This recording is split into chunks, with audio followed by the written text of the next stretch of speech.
Here's the title, What Makes the Approvals Unit Happy? I'm going to spend a little bit of time doing a little bit of background. I like to set things up with a little bit of why behind things before I get in too deep into stuff. And I can't say this enough. Sometimes I stand up here and I bitch about things, I whine a little bit. And quite frankly, I get on the phone and you guys bitch and whine a little bit. That's all right. You guys do great work. I want to say that. I can't say that enough. For the most part, the work that's coming in is very good. What we're trying to do is we're trying to get farms able to show that what they're doing when they expand or they construct or whatever is being done responsibly. And that's what we need to keep focused on. And for the most part, everything goes pretty well. I wanted to ask before I start, most of the people I see are developing strategies for somebody else, so I call them a consultant. Anybody in the room that is just doing their own work, their own farm? Wow. Awesome. We haven't included that group in this meeting before, and that is awesome. Thank you guys for coming out. You probably don't do this as often as some of the other people. You do it once every couple of years or once every 5 years. And we don't always get to talk to you. Thanks for coming. That is awesome. Okay, let's move into this. What makes the approvals unit happy? Should introduce the people. Move it along a little bit. I'll leave the picture up. We got Maya Hurd hiding down here. Maya, can you stand up, wave? Hi. Everybody, Maya, everybody. Over on the far side, we have Robin Coleman, who is also here with us today. And then some clown they can't seem to get rid of. That's me.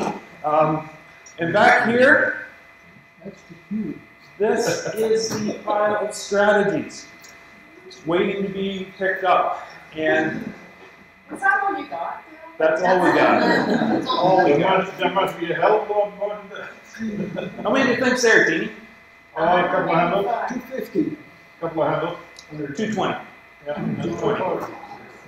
The lineup is 220 long. And I almost feel bad that we're all here today because we're sitting there, we're trying to crank these things out as fast as we can. But we also... Yours, right? If they come in complete, compliant, no questions, probably 4. Average. Some are fast, some are slow, some are complex, some are simple. I'm going to say if we're not on the phone, if we don't have to go to a meeting, if nobody else is bugging us and we can focus on what we're supposed to do, I'm going to say 4. And sometimes it doesn't get to be nearly that many. Rob, your unit is also doing the we are. How many of those About 100. Yeah, sorry. My unit also looks after approving NASM plans for non-ag source material. There's something like 100, a little bit more in line. And there's some clown that can't get rid of reviewing those, and a really sharp engineer that I get about 3/4 of his time. And he's helping out with that. So, yeah, so the file's a little bit bigger. But we also have field staff helping us out when they can. They also have jobs. I can't help them out very much because I don't have much time, so they help us when they can. We got Anna Krola. She works out of the Kentville office, but these things are pretty portable. It's pretty easy to do a review wherever you are. We've got Anna helping us out, and Trevor Roback out of London helps us out. He helps us out with NASM too. I've got to give him credit for getting through a fair number of NASM plans. Submission numbers, just looking at the numbers. Back in 2006, old guys like myself and maybe Wayne Curl will remember this, is when the first year that everybody that was building something had to do a nutrient management strategy to get their building permit. Back in 2006, we looked at 508 strategies were submitted January 1st to December 31st. Moving up a little more recent, things are a little bit better out there, I think. We've been increasing a little bit, 700 in 2015. 2016, we had hit a record of just over 800.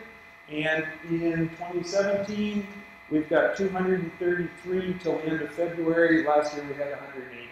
Ruth. What is your ratio of staff from 2006 compared to 2017? The cool ones are still there. Some of the cool ones are still there. Yeah, we would have had 2 engineers and 2 reviewers. Were you working? Yeah. You were, so we had 5 members. Plus field staff that came in and helped and that kind of stuff. We had 2 engineers and 3 specialists reviewing. Yeah, we got a couple empty chairs. Wish they were fuller. They're not. We're doing. We've pared things down since then too. We changed the process a little bit. Things are a little easier, but yeah. And team. What is the average waiting time right now? Maya, you keep track of that pretty Yeah, good. You're looking at the time that it's submitted to the time it goes on the review decks to 8 weeks. Okay, because that's So what we need. expect another week of 5-day working days for when the reviewer tells you it's ready for signature, expect another 5 days. Because that's what we need to know when we talk to the farmer. Yeah, yeah. That time frame, give that, I mean, there's not much we can do about it, like if it gets longer, then it gets longer. Yeah. But we need to know that for the farmers quite Yeah. often. So if you guys see that it's gonna be 3 weeks or 4 weeks longer than what you expected, just a quick note maybe, because sometimes they're waiting for 18, they're waiting for it to come back, then they need a building permit, they try to line up the contract and things like that. Yeah. I wouldn't worry so much about how much we have in the file, worry more about how many weeks it's in that file. That's right. But really, on average, you don't do very many more as a unit than 20-25 a week. Probably fair. Because you got 220, you say, hey, it takes 9 weeks, so. But now you put that Yeah, and they're a separate file, Frank. But yeah, but anyway. These are all very good points. We know that people are waiting to build. That's their livelihood. We are trying to crank through them as fast as we can. And now, unfortunately, a lot of the stuff I'm going to talk about here right now, we've got 220 of them that may have stuff that you could have done to them. But anyway, that's neither here nor there. This stuff will help this fall, next spring, and just, yeah, we'll go through some stuff here in a bit. I'm still doing background, by the way. We're 14 years into the provincial regulation. The strategy, I kind of made reference to that earlier. The strategy has evolved over time. Before there was a regulation, people that were doing nutrient management planning kind of came up with their own format. Each municipality had something they cared about and something they didn't care about. And really, each person developing these things came up with their own style and their own order and got through it. Early in the regulation, we put together more of a format, made it more of a cookie cutter, if you will. We required a lot of information that maybe we didn't need to require, and we kind of stripped a lot of stuff out of the strategy. One, we got rid of the nutrient management plans coming in for review completely. We've stripped that out. We've stripped out some of the other stuff that maybe doesn't mean as much. And we're getting down to just the bare bones of information that we need, that we're expected to have for these strategies. Yeah, so after we got the regulation in, we got the nutrient management regulation, the protocol, set out basically a form of what we want to see. We trained a bunch of people. We trained farmers. We trained consultants. People have have been trained to follow a format. It's not just the Old West out there where people are coming up with their own things to prove one thing to the municipality, to prove another thing to this other municipality. The consultant has a fairly heavy role here. It's a really heavy communication role. That's part of the reason we've trained people. And whether you're doing the strategy for yourself or you're doing it for somebody else, you're putting together a document that shows how that farm is going to operate within the rules that are there that they have to follow. Again, we've trained people, and this kind of segues into a part that I may not have included, but I've been asked to include it, so I will. Talking about how we expect consultants to work out in the world. They're trained, they're professionals, and they have an expected code of practice, code of behavior that we're looking for. I said it was a heavy communication role. Your client comes to you, or as a farmer, you come into our course looking for the rules that you have to follow. The client needs to know that what they plan to do can fit within the rules. They may not realize the requirements for runoff management or how close they can build a manure storage to a well. That's kind of the role of a consultant, is to pass out the rules, feed the rules out. This is what you can do. Let's make this thing work within the regulatory framework. The strategy comes into us. We look at it to say, okay, this is how the operation can follow the rules. There are rules there that say they're going to build their manure storage more than 15 meters from a drilled well. That's part of the rules. Boom. Good. Awesome. We need to see that. We need to see it clearly. Ministry of Environment and Climate Change does inspections periodically. Not on everybody, but sometimes somebody's going to be inspected. Charlie needs to have a clear document to know what he's looking for when he comes to your farm to do an inspection. He's not there looking to give somebody a hard time. His job is to make sure people are following the rules. He just wants to see that you're doing that. So, if you've prepared the strategy for somebody, or you've prepared the strategy for yourself, the communication of how this operation is staying within the rules, very important.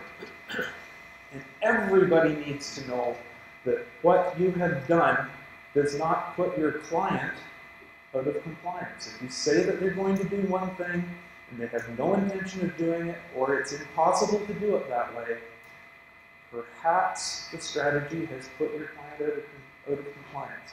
So again, heavy role on communication for the consultant.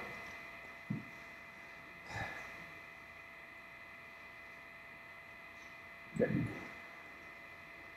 Our approval process is not just a rubber stamping thing. We have a number of things that we are told that we have to find. We have to make sure that the rules are followed. We have to make sure that runoff is managed. We have to make sure that the storage is quote unquote big enough. That kind of stuff. We need to make sure that the stuff that the regulation was put together for doesn't happen. Storages are engineered correctly. They're designed to be strong enough and to stay in place. Wells are not located inside manure storages, or manure storages aren't constructed around a well. Funny, but it's there. I'm not making up any of these examples. Any of the examples I use today are things we've seen. Okay? So we can't go out every farm. We can't go out and see what's going on. We rely on the trained, certified people like yourselves to provide us with accurate and honest information out there. Your performance is monitored. Sound a little heavy. When people misbehave, we notice. How about we say it that way? We get complaints from anybody, from MOECC, from a farmer, from somebody within Omafra. Complaints can and do come from all these people. We track them, we notice them, we make sure that there's no pattern operating. Everybody can be complained about. I'm sure people have things they don't like about me. They complain about me to land, stuff like that. But if there's a pattern, we need to see that. If people submit false information, if people lie to us, again, see it. It's not just tracked, things happen. We act on it. There's this thing called progressive compliance, where if there's a pattern developing, we monitor that. If it comes down to it and we decide that something needs to be done, we'll talk to the person that's certified, talk to them about what we've noticed, what complaints we're receiving, what falsified information we found, whatever, and we act on it. The director, which is Mari Kamalianik in this case, can put conditions on your certificate. Some of them are pretty easy. They're administrative. You have to use a certain form if you're doing it. We can suspend your certificate. Mari can take it away if she feels it necessary. So there's this process called progressive compliance. It's a serious process. We don't enter into it lightly, but we need to have good information, accurate information coming in so that we can make the decisions, we can evaluate what is being given to us to make sure it fills the regulation. That's what we have to do. So, what do we want in approvals? What makes us happy? I keep coming back to the title I was given. I didn't use it very often, but what do we want? Zach Brown got it right. Everything I need and nothing that I don't. Okay? In the courses that I teach, and I'm going to get off the soapbox pretty quick here, but in the courses that I teach, I always tell people there is a bunch of information that we need to get, and I have to keep asking you for it until you give it to me. So just, what do I want? I need everything I need and nothing that I don't, and I think a really good way to get that is through people making good use of appropriate tools. Might be tools that we've provided, might be tools you come up with yourself, just good use of appropriate tools. I'm going to hit on a few. There's software, there's standardized forms, and there's templates that we've developed. And I'm going to go through them now and try and give you examples of where good strategies have come in using a certain tool. I'm going to start with Agri-Seek. I told you about the updates this morning. Agri-Seek is a piece of software that we developed within the ministry, in the 80s I think it was. The first version of it actually ran on Quattro Pro, if anybody remembers what Quattro Pro is. It's a spreadsheet-based thing. That was the old Henman. But now we've got Agri-Suite. And I skipped over a bunch of stuff, but I'm not going back, so I'm going to just flip the page. Okay, so I know there are things that frustrate you about the program. Some parts of it work better than they used to. There's still a few things in reports that could work better than they do. But generally, it's a fairly decent piece of software, fairly good uptake on it. Anybody in the room used a handwritten form very much? How much do you follow up with coursework and do your updates? How often do you make sure that everything is in the coursework? Because I run into the problem that I ask them to send me the forms I need, and you guys send me a whole different set of forms instead of these ones. Okay. That happens sometimes, and apologize. We try to keep our updates with Ridgetown as Ridgetown updates their courses every year. They go through a bit of an update. And I really apologize if you got caught between them or there was one version of forms there and another version was required. But we do try to keep things up to date once a year. And how often do you update forms yourself? The forms that I'm going to talk about haven't been updated in a very little while, so I want to talk to you after we're done to find out what happened there, because I can tell it was frustrating. Oh, yeah. Okay, so when Janet asked me to do this presentation, she said, when you open up a strategy, what makes you smile? What makes you happy, basically, with the strategy? And when I open up a strategy and I don't see anything crossed out and written back in pencil, I get happy.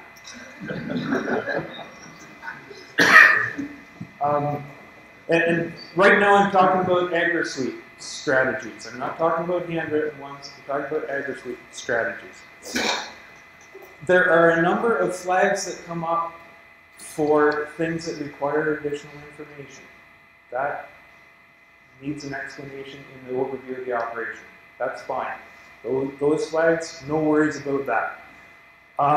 But when there's data that's been crossed out and written in, and that just makes it messy.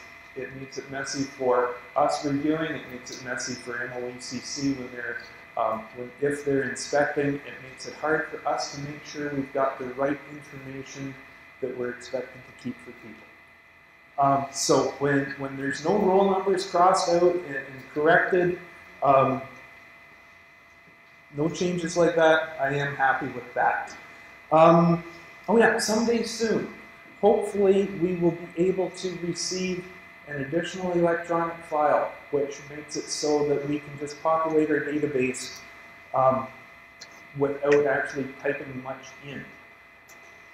You can't cross an electronic file out and write it in a different color and initial it and let me know it's changed. So please get in the habit of making changes. I don't want people to burn through a lot of paper either. And I understand that people find things after the fact. But if you can limit your handwritten corrections, that's awesome. Other things that I need to see that are in good strategies is the owner of the operation's name matches here to the overview of the operation. When the owner's name, when things in the strategy match the overview of the operation, it's great. Owner's name, animal numbers, animal type, runoff management options, that kind of stuff, everything. The strategy agrees with itself, basically.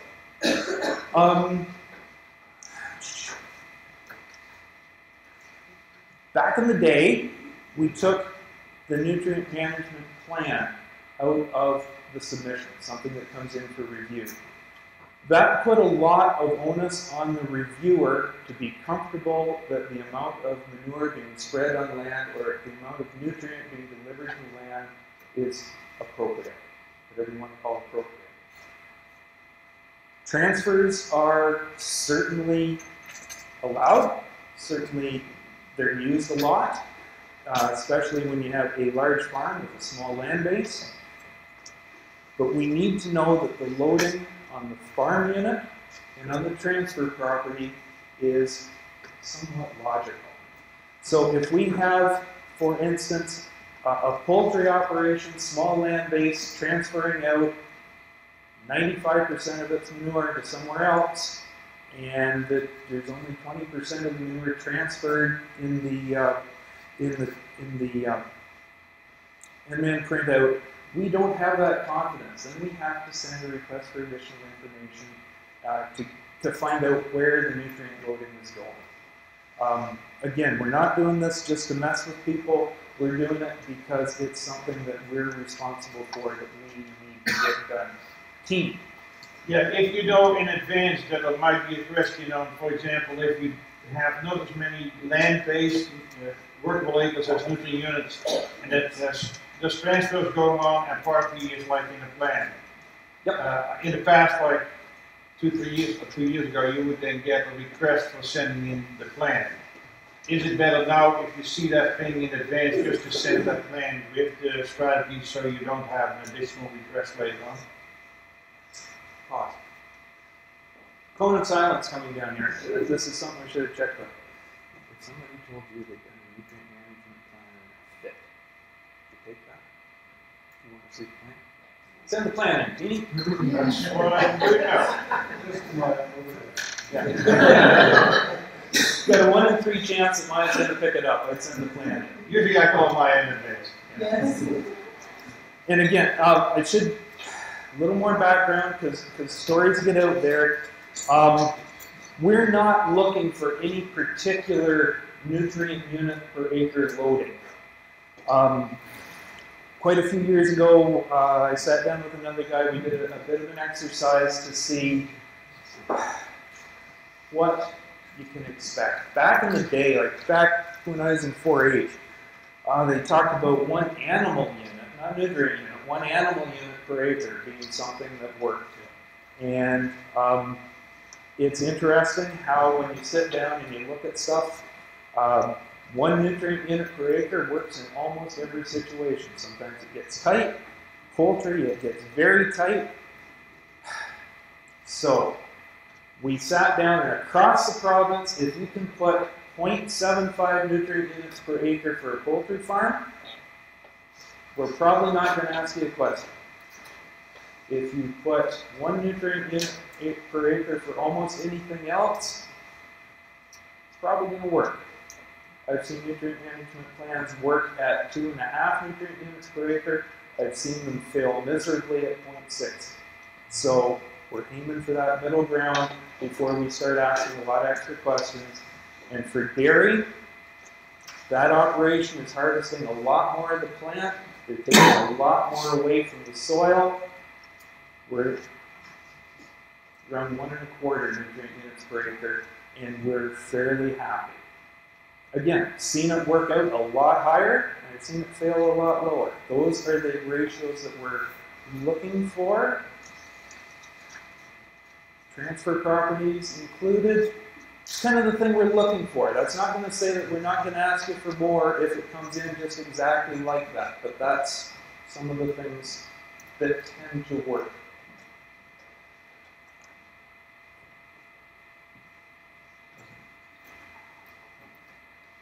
Yeah. Okay, so going to move away from AgriSuite now. That's the kind of thing that we're looking for with AgriSuite. AgMaps. Jen did a wonderful job of showing us what the AgMaps program can do. We can get location information, and what we compare the database that's behind AgMaps is the same database that's behind our reviewing software. So we're looking for the same set of roll numbers. You get it from AgMaps, it's probably going to be the same ones that we're looking for.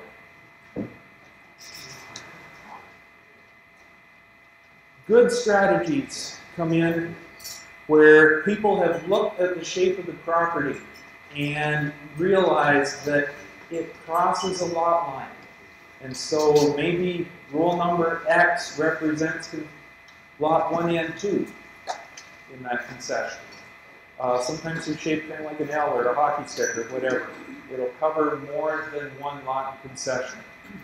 Sometimes that 1 block of property has a number of roll numbers associated with it. We need to get them all, and we need to get the location numbers. We look awfully stupid when somebody asks us where something is and we can't tell them. So that's why we care so much about location information. AgMaps, decent tool for doing farmstead sketches, and it's getting better all the time. A few suggestions there this morning for making a little bit less white space, a little bit more picture space, but yeah, good way to present that information in a picture form. Last bit of software I'm going to talk about is a PDF generator or PDF editor, something like that. 95% of our strategies are submitted by email. And I think that's really cool. It's a lot of paper that's not coming. It's a lot of courier costs that's not coming. very transportable way of moving things around. A good PDF generating software or a good PDF editing software, even if you gotta buy it. I know there's some free ones out there that work for or whatever. Or you might have to watch an ad every time you want to move a page. I don't know. I've paid for one. It is worth, that's heavy weight. It is worth so much money when you can pull this sheet over here. You can pull that sheet over there. You can pull the one that's got a spelling mistake or a roll number mistake and put it in the right place. It just works so much better when you can stitch that PDF together instead of printing it out, scanning it, emailing it. It's just it's a whole lot clearer file. It's a whole lot easier to read. It's a whole lot more maneuverable. So I would recommend if you're doing things with software that you get a good PDF editor generator. Moving into the forms, there's a number of forms that you might get to use or have to use or want to use. If you're one of the people that's developing your strategies by hand using a handwritten form, watch the units. If you start in metric, stay in metric until your last step. You only have to convert once. You're not converting to metric and back into metric and back. So just watch the units and watch the utilization factor. When you're calculating how much manure is generated and you're doing it by hand, you can't just check a box that says all in, all out, and it adjusts the manure down. Just watch that you actually include the utilization factor with that.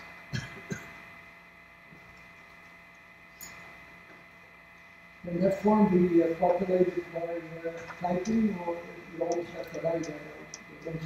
I think because it's an older technology, Jasper, you have to write it out. I would like to get it updated. You can type it out. Okay. You can type it in, Jasper. It works good. Engineering forms. We have two different ones you can do. Each has their own pros and cons. Good strategies have these forms included when they're needed. Good strategies have these forms complete, but not over complete. If there's no solid storage, don't check the box. It doesn't seem like that much of a thing, but it doesn't make things clear when you say you're going to design all the solid storages too, and there are no solid storages. Or they don't need to be designed, and your client has no intention of using an engineer to design them, but they've committed that they're going to use an engineer to design them. That form has moved to the chief building officials. What do you mean, Jasper? Engineer's commitment certificate has Yes. moved to the chief building officials. They still require it. We'll still take it. It's part of the project. I'll explain that one later. But yeah, we still have it. The chief building official still needs it. But we've also provided this engineering requirement form that your farmer signs and says, yes, I do need an engineer, and I will get one. And I will get an engineer's commitment certificate, and I'll give it to my chief building official. That's right there, that's right under their signature, or right over their signature. So it's there. We'll take it. If you put in, if they know who they're going to use for an engineer, we'll take that. Okay? But complete, if there's a barn here and a manure storage over there, there's probably going to be a transfer system. Sorry, liquid manure storage over there, probably going to be a transfer system. Needs to be designed, needs to be in the engineering commitment certificate requirement form.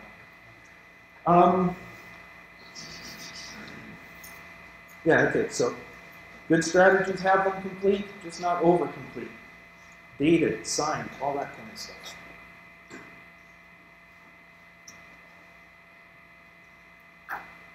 Really, the whole thing that we're looking for in a nutrient management strategy is something that's clear. Doesn't have to be concise, doesn't have to be short, but it's got to be clear. Got to know what's going on.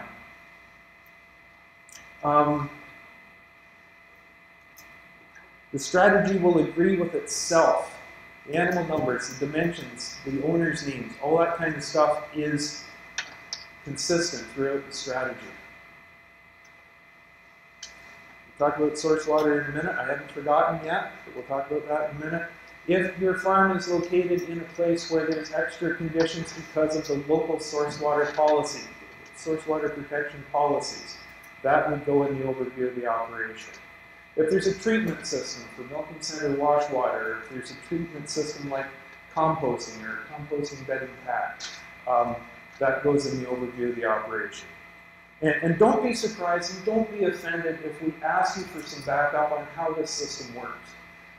There's lots of different ones out there. We don't know all of the brand names, and some of them are brand new. If you're proposing something that's brand new, put in some kind of explanation of how it's going to work.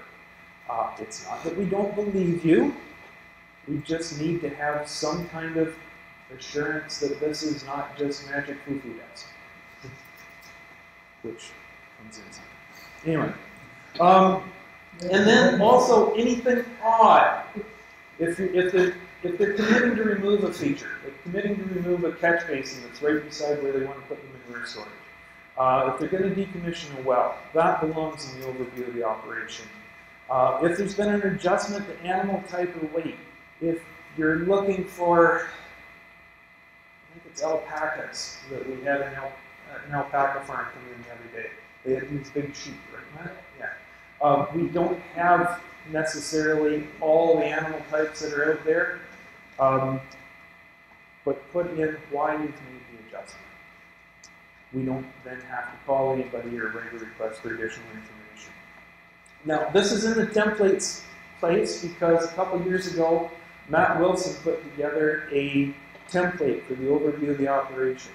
Works really well. There's 5 questions that are 5 bits of information that we need to get out of the overview of the operation for most strategies. Some have these additional requirements, but for most strategies, there's 5 bits of information. Matt's got a Word template that you can just populate, click here, add text, answer the 5 questions. It's like in Monty Python, the 5 questions, and then you can go. Janet, we were talking about links to these. Yes, I've included a hard copy of the overview of operation in their packages, and I think if the link isn't directly on the sheet that's in their packages, it's under one of the other, there's some of those forms are all on one OMAFRA link. And that's on nutrientmanagement.ca, right? As well? Okay. It probably is. Okay, last thing I wanted to point out, if for some reason your operation is providing more space than we're expecting. I know a lot of commodity groups are now asking for more space for chicken, more space for pig, or one that I dealt with recently, they were building a barn for dad, basically, to look after 10 or 15 beef cows, keep them out of their hair, kind of thing. It was a much bigger barn than the number of animals he was going to put in. Requirement of the regulation is that you have enough manure storage for that barn at its maximum capacity, because I might not look after the barn forever, and the next person in jams it full, and then there's a lot more manure there than that operation's able to look after. A couple things to do in that situation.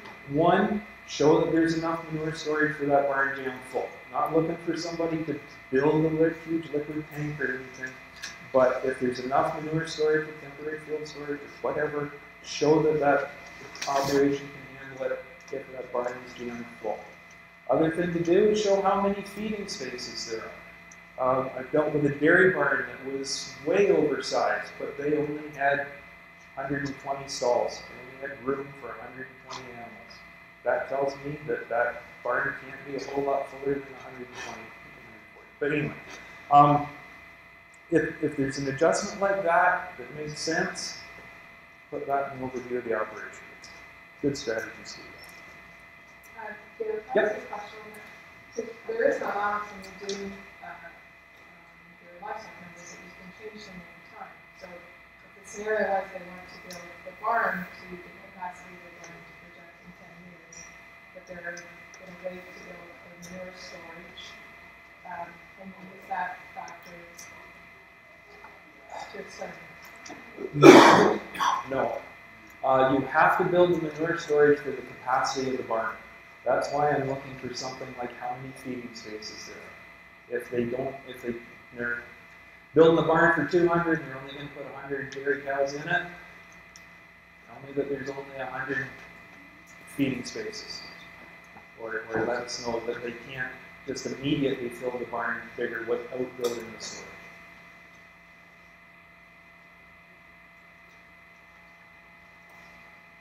Farmstead sketch. Talked about the one that you can generate through Ag Maps. Awesome. Matt has also put together a checklist for doing the Farmstead sketch to make sure you go through all the steps. A lot of strategies come in with that checklist included, where the developer has gone through and said, okay, have I shown all the wells? Yes. And they go back, check their sketch and make sure they've shown the wells.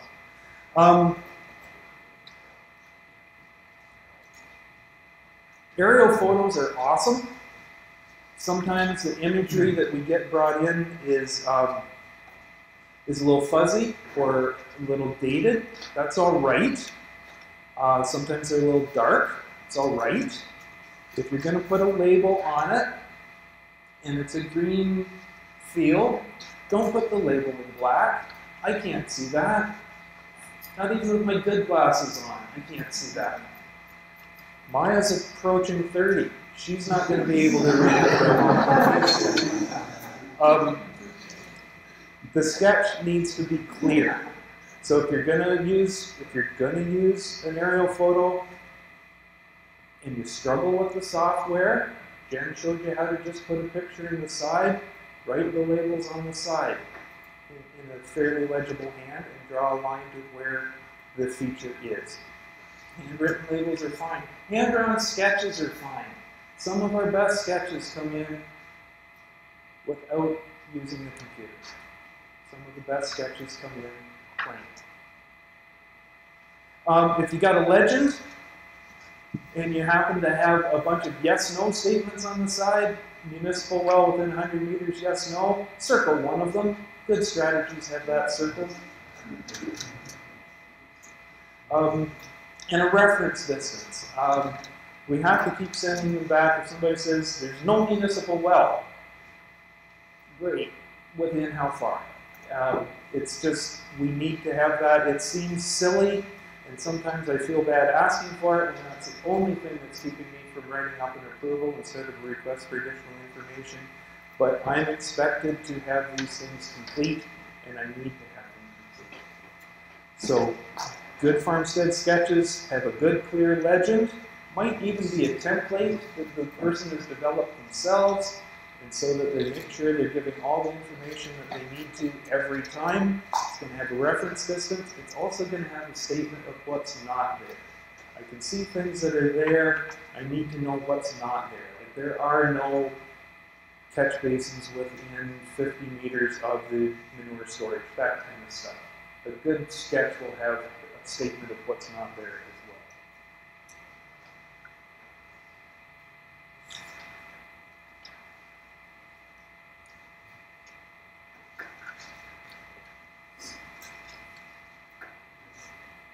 Yep. Okay, so just to wrap it up, again, guys are doing great work. Every now and then there's a little thing that's wrong. It is not uncommon for a strategy to come in that I don't have to write a request for additional information for. It's not uncommon that I do have to write a request for additional information as well, but it's not uncommon. Things are done pretty well. With that pile of 200 plus, every hour that I spend writing a request for additional information and waiting for things to come back, and processing it that way, because basically when I get the next submission in, I have to make sure nothing else has changed, and that you answered the questions I asked you, and make sure nothing else has changed.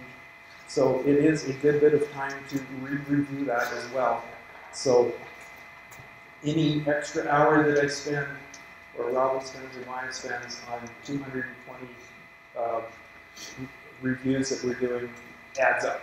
And I'd far rather be working on the strategy that's ahead of your next one than having to talk to somebody about what they missed or what needs to come in. So we only ask for what we need, everything we need, and nothing that we don't. If you don't mind me quoting that one more time, I like that song. And that's it. You guys have had some good questions. Anybody been saving anything for the end? Yeah. The source water protection. Source water protection. How nice of you to ask. Thanks, Susan. This is a new beast to everybody. This isn't going to be a great presentation on it, but source water protection areas have policies that can either be managed or they can prevent you from doing things in certain areas of their source water protection area. It's all right if I pick on you, Susan, and use some of your stuff for examples. Susan does some work in the Thames-Sydenham source water protection area.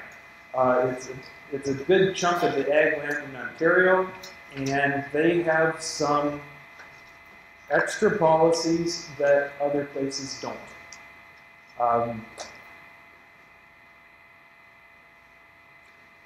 In these policies that have been developed locally, so there are 50-some source water protection areas. There's a lot of these plans, so we have, and they've put it on us. It was very nice of the conservation area to say, okay, OMAFRA, it's your job to make sure that this doesn't happen when you're writing an approval. So we have to go through the if we use ag maps and we find that they're in certain areas where there's extra requirements, we have to make sure that farm is living up to those extra requirements. And Susan and I have worked through a few. Rob, did we work through a few on NASM for source water? There are extra requirements that we've got to work through. Rick, yes, absolutely. So each source protection area has this person called the risk management official that is kind of in charge of making sure that all industries, not just farms, everybody in their source protection area follows their policies. Sometimes they want to talk to you, sometimes they don't. And it's amazing the spectrum across these source protection areas where the source water protection, the risk management official wants to be involved, wants to work with the farmer, wants to make sure that they know them and they understand what's happening. Some of them say, no, it's OMAF's job, I'm not gonna talk to you. So, fine. With Susan, we've worked through things where, and these are special, this doesn't happen everywhere, but they'll have, there's a geological thing called a highly vulnerable aquifer. Don't know what it is, it's just, it's highly vulnerable aquifer. It's identified as a risk for pathogens and nitrogen getting to it. Things that can migrate down through the soil if it's a sandy soil. Susan has had to work with me and, well, with the reviewers, and did you work with the risk management official, Susan? She's one where she can work with the risk management official to come up with things that the farmer proposes to do that will address that risk. So let's say it's a sandy field, there's a highly vulnerable aquifer, it's not a significant threat, it's a lower moderate threat, it's special to Thames-Sydenham that they have to address it, so this isn't going to happen everywhere, but it's an example.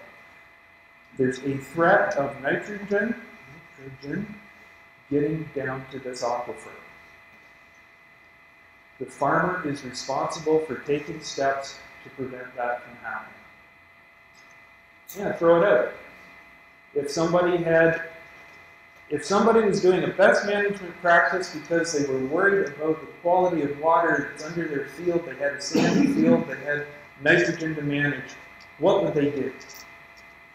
Any ideas of what they might do to make it so there's less risk of nitrogen going down to the groundwater? And what makes you think that best management practice have legal status?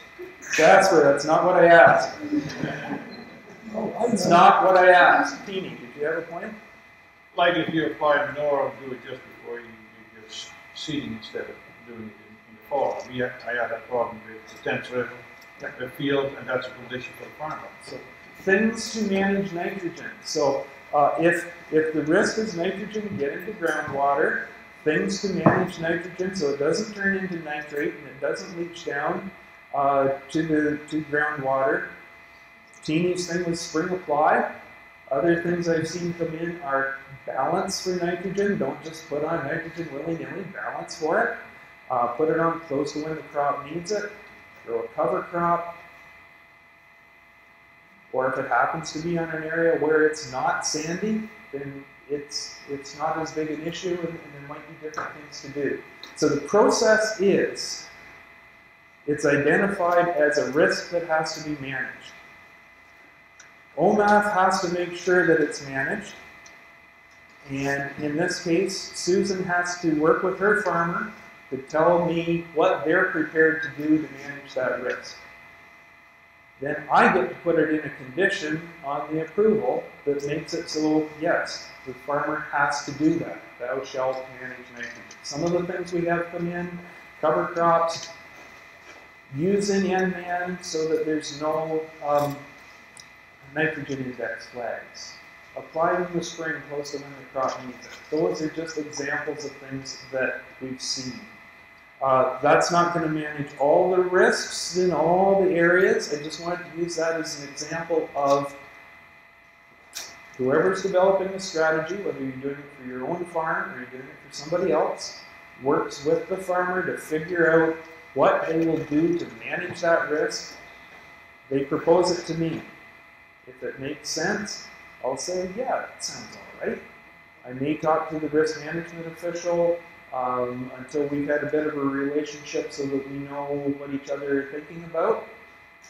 I come up with a condition that makes it a legal requirement that person has to do.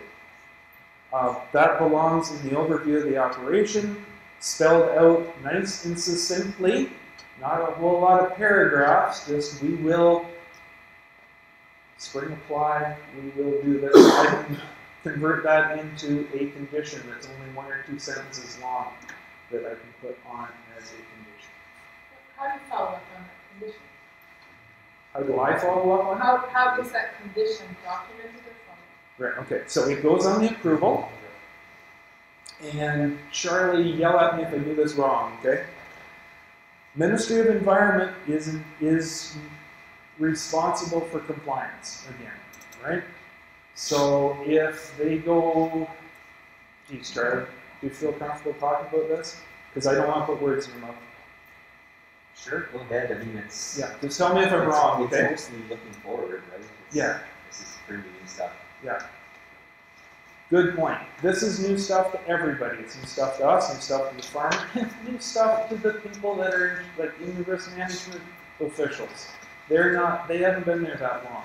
These plans haven't been in place for a long time, some of them just in 2016.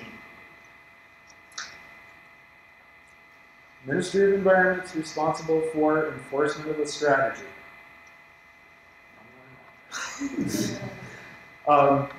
They're also responsible for enforcement of environmental legislation, which source water protection is one of.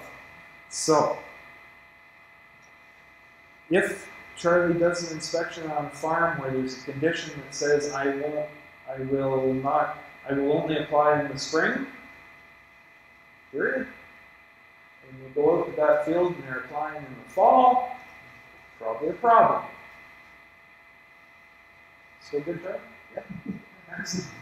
If they go out to a farm and there's a condition that says I'll only apply in the spring or I'll apply according to an index, and Charlie can see, because Charlie's good at looking at agronomy stuff, he can see that the N index hasn't been exceeded. We're good. If they're not doing it that way, probably a problem. If there's an adverse effect from it, it's a worse problem. And if it's the first thing, might not be a problem. If it's happened 20 times before, probably a worse problem. Anything wrong with that, Charlie? That sounds Awesome. Does that help, Ruth? Doesn't sound like anything where Probably. But it's a new set of rules. It's a new thing. It's a new condition that's on the strategy. And if they say they're going to do it, they're going to do it. But you didn't make it a condition on the annual review.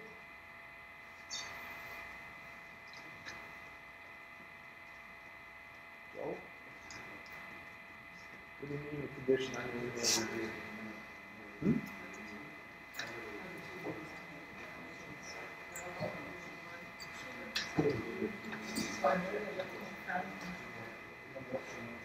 So, okay. So what are you asking for, Rick? Sorry. Or can I move on to Rick's Yeah, question? it would just make sense if you're doing an annual review, that you would document that you follow that condition. Okay, why is that? Sure. Yeah, absolutely. Where, I don't see where else that is required other than the approval. But we can talk about that later if we need to. Rick, do you have anything? Yeah, how are these areas established?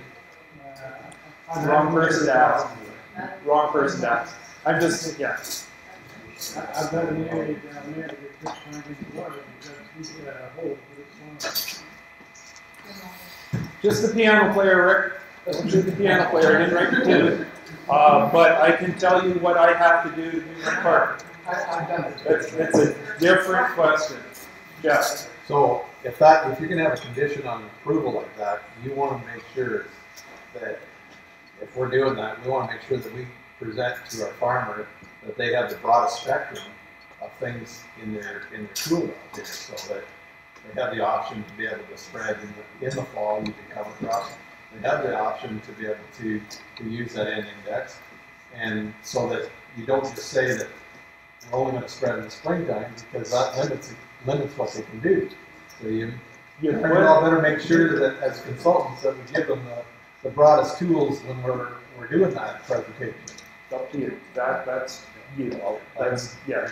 Putting a recommendation in here. Susan. Just to add to that, like in your whole strategy, you might have 500 acres and it's 10 acres on one corner. Right. So don't make it that the whole That's amount right. of fields. You're right. If you don't write it up that way, it's considered whole farm or unit farm. You're ready to have that same. That's right. Make whatever you write up, make sure they are able to do. Like, make sure your client or the farmer or whatever is able to do, because that's one of the things about.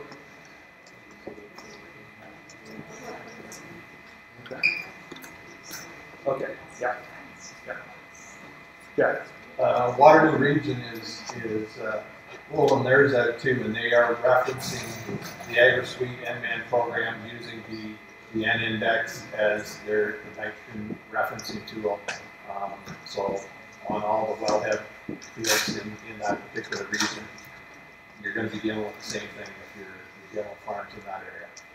So one thing really important, find out what you got to do in that area, because it's not the same in every area. So find out what your source water protection area wants you to do. It kind of goes back to the old days where rules on one side of the road were different than rules on the other side of the road. And it's the same thing, rules on one side of the watershed are different than rules on the other side of the watershed. So again, it's an exercise of knowing where you're working. Maya had one good point Susan said about the corner, the 10-acre corner of the field. Tell me how you're going to figure out where that 10-acre corner is.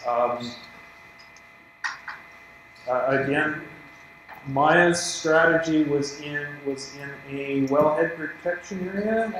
It's a drinking water intake anyway, and it was a very highly vulnerable spot. It was a significant drinking water threat. Their policy said they could not pasture or store manure in a certain area. So they said they would use a GPS and fence the animals out so they could find the points on the map, go to the GPS, set up the fence, and now we've got some kind of, that's a very specific instance, but we've got some kind of assurance that they're going to follow the rule. that's about 10 minutes of another presentation that I didn't mean to make, but